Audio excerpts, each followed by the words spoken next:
Pinahid ko ang luha na namuo sa aking mata nang makita ang lalaki. Nakatayo ito sa pathway at may kausap sa telepono. Nakatalikod siya sa akin kaya malaya ko siyang napagmasdan. Hindi lang pamilyar sa akin ang kanyang muka, pati na rin ang tindig nito. At ang boses niya ay parang narinig ko na. Napaayos pa ako sa aking pag-upo nang lumapit ang ina nito sa kanya. Base sa aking nakita, mukhang nagkasagutan sila. Kanina ron sa ibaba, gusto kong itama sa ina niya na hindi niya ako fiancé. Pero tinakasan ako ng lakas ng loob. Napasinghap ako ng sampali ng lalaki ng kanyang ina. Hindi lang isa, kundi 3 beses pa. Hindi niya siguro matanggap na ako ang babaeng pinakilala nito sa kanya.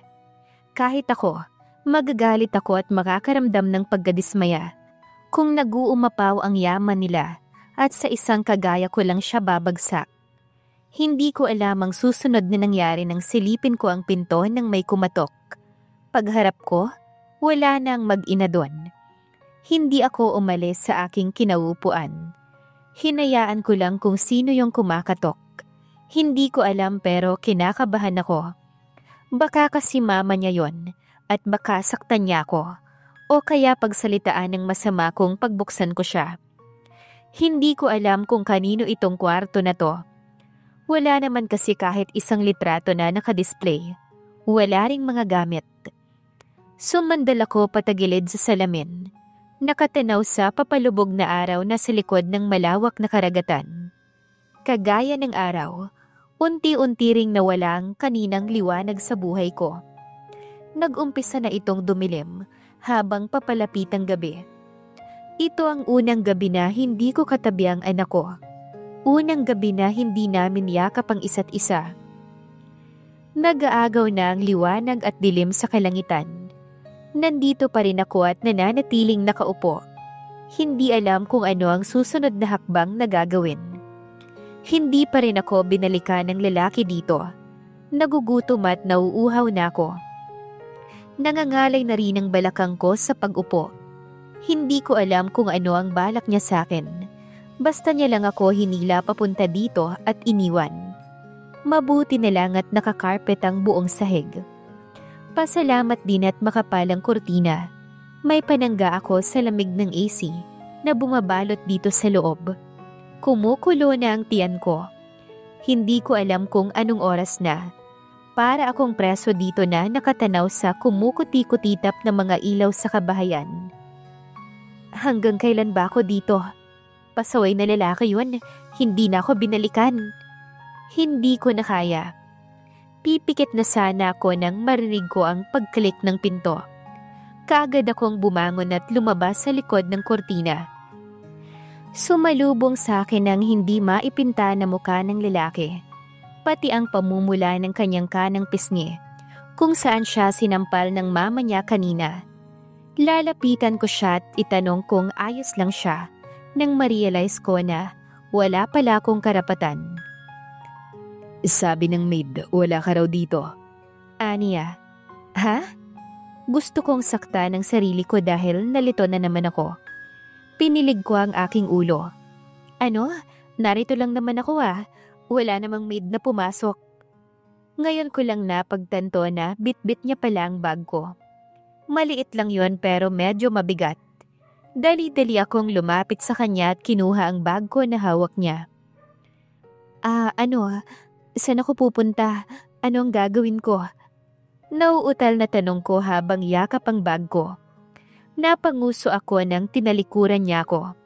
Akala ko'y aalis na naman siya. May pinindot siya sa pader at bumukas yun. Nalito na naman ako. Namangha dahil bumukas ang pader na yon. Ang high-tech. Natigilan pa ako sa gulat nang lumingon siya sa akin. Sumunod ka sa akin. Kinakabahan man, sumunod pa rin ako sa kanya. Ramdam ko ang panginginig ng buong katawan ko. Dito ka muna pansamantala. Aniya nang makapasok siya. Kaya pala wala akong makita ng mga gamit doon sa labas dahil nandito lahat. Isang malaking wardrobe. Kasing laki yata ito ng kwarto niya. Umikot siya sa mga hilera ng libro. Ito muna ang magsilbing higaan mo. Tukoy niya sa sofa. Maliit lang yon pero sa tingin ko, kasya naman ako doon. Sa tapat iyon ng bintana nakapwesto, may maliit na cabinet sa harap at walang laman yon. Dito mo ilagay ang mga gamit mo. Turo niya ron sa cabinet. May banyo rin dito, dyan sa dulo. Napatango na lang ako. Pero teka, bakit dito ko matutulog? Bakit hindi roon kasama sa mga maid? Uwi ka ako sa sarili. Teka mister. Pagpigil ko ng akma siyang aalis. Bakit dito? Nagsalubong ang kanyang kilay sa tanong ko. Bakit dito? Bakit hindi doon kung saan ang mga maid? Lalong nagbuhol ang kilay niya. Napalunok naman ako ng mariin. Mali ba ang sinabi ko? Kasi di ba kasambahay naman ako? Humina ang boses ko nang makita ang seryoso niyang muka. Para bang hindi nagustuhan ang sinabi ko. Mali ba ang form na sinulatan ko? Tanong ko pa kahit kabado ko. Kasi kasambahay talaga ang inaplayan ko. Wala namang sinabi ang agency ko na maging fiancé ang madadatnan ko dito. Naguguluhan kasi ako. Kailangan kong maliwanagan sa mga nangyayari dahil hindi ko alam kung ano ba talaga tong pinasok ko. Kung tama man na ang maging fiancé siya, ang maging papel ko dito, paniguradong mahihirapan ako. Lalo na at hindi ako gusto ng ina niya. Gusto ko lang maliwanagan, mister. Lumamlam ang kanyang mga mata. Nakikita ko roon ng lungkot.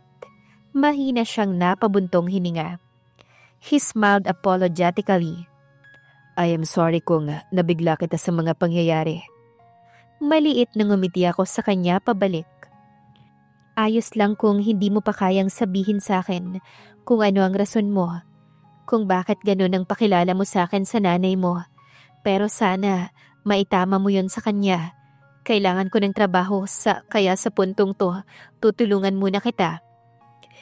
Yeah, I know. I'm sorry. Tumango lang ako. Umandar na naman ang pagiging inosente ko.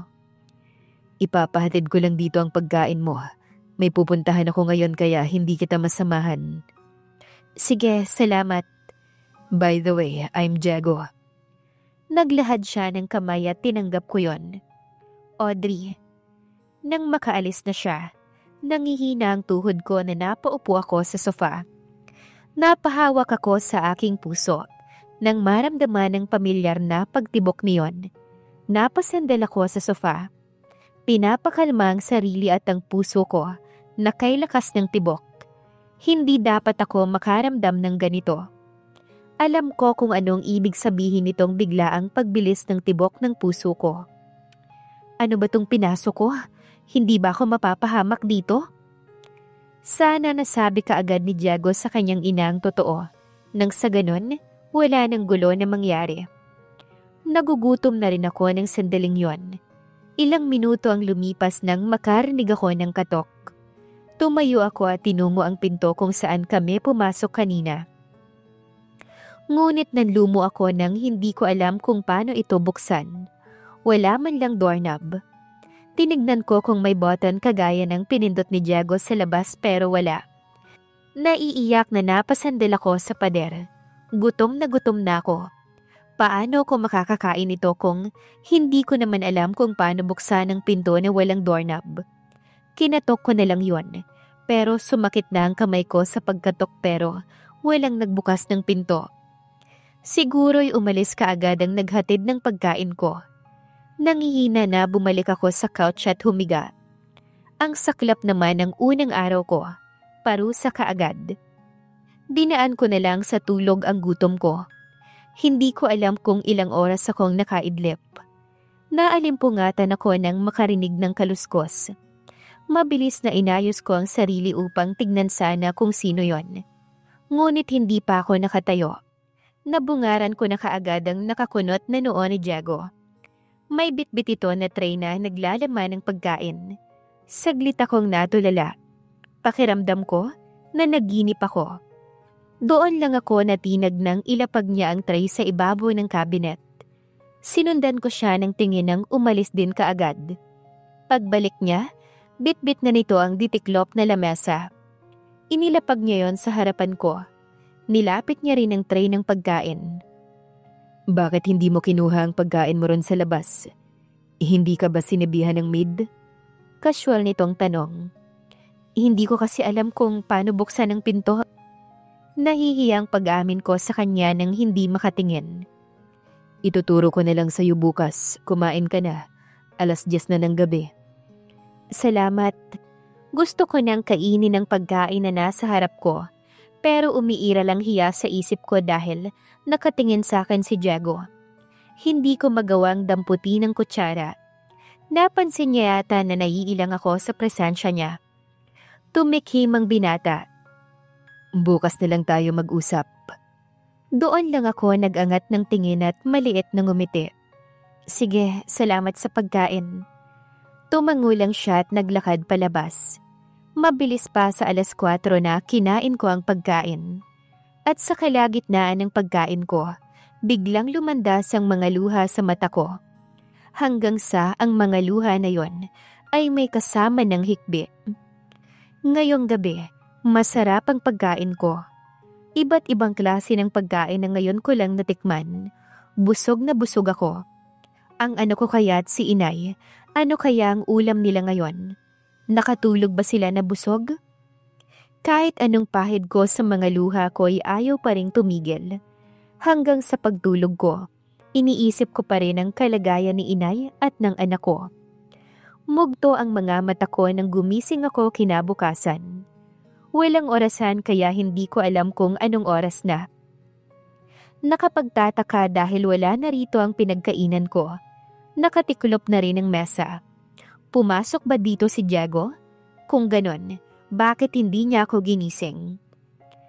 Tumayo na ako upang maligo. Hindi na ako nagmuni-muni rito sa loob ng banyo dahil baka kanina pa ako hinihintay ni Diego sa labas. Dito na lang din ako nagbihis. Mabuti na lang at may tuwalya dito sa loob.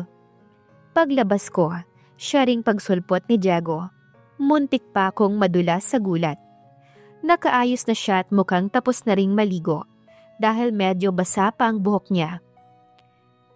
Hi, good morning. Kanda-utal na pagbati ko at pasimpleng tinanggalang tuwalya na nakabuhol sa buhok ko. Nagmadali na tinungo ko ang aking bag at hinanap ang suklay ko. Pero wala yun doon. Kulang na lang, halongkatin ko ang laman ng bag ko pero wala talaga doon. Nag-angat ako ng tingin nang tumikim siya. May blower doon sa loob ng banyo, hindi mo ba nakita? Blower? Ano yun? Sinundan ko siya ng tingin nang maglakad siya papuntang banyo. Paglabas niya, may bitbit na siyang bagay na pormang parang martilyo.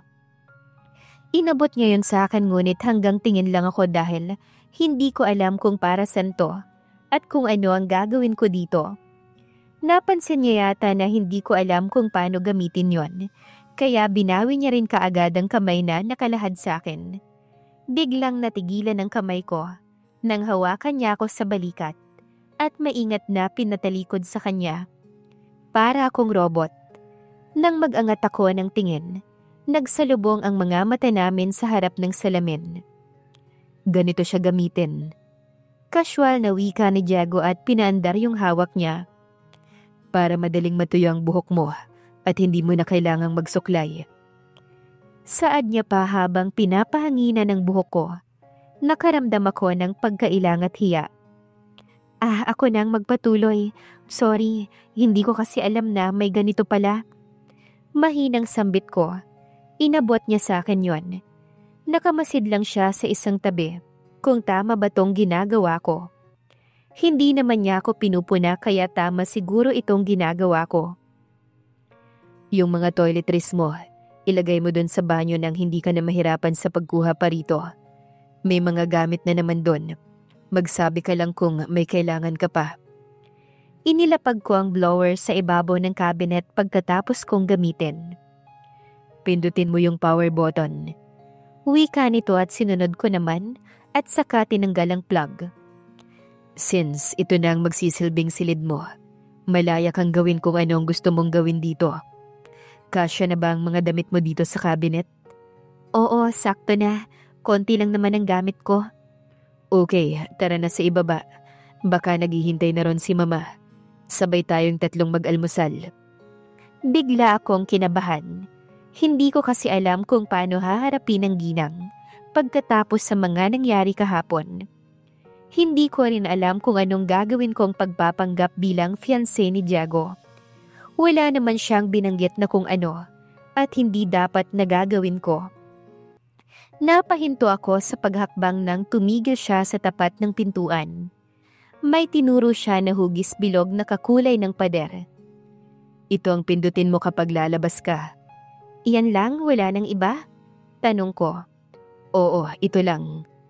Pinindot niya yon at bumukas ang pinto. Parang elevator lang. Dito, 2 button. Wika niya nang makalabas kami. Itong nasa taas for lock at open naman itong nasa ibaba. Tumango ako kahit hindi siya nakatingin sa akin. Okay, naintindihan ko. Ganon pala yon, pinahirapan pa ako. Bakit kasi parehong kulay ng pader ang button na yon? Hindi ko tuloy nakita. Itanong ko sana kung saan siya natutulog dahil napansin ko na naman ang kama na walang kagusot-gusot. Ngunit pinili ko na lang ang tumahimik at sumunod sa kanya na lumabas ng silid. Pagkababa namin, may mga pagkain ang nakahanda. Parang may fiesta sa dami ng pagkain na nakahain sa ibabaw ng mesa. Umuusok pa ang mga yon. Bigla akong natakam. Ngunit pakiramdam ko, kaagad din akong nabusog kahit hindi pa ako kumakain, nang maalala ko na naman ang anak ko at si inay. Pinaghila ako ni Diego ng upuan.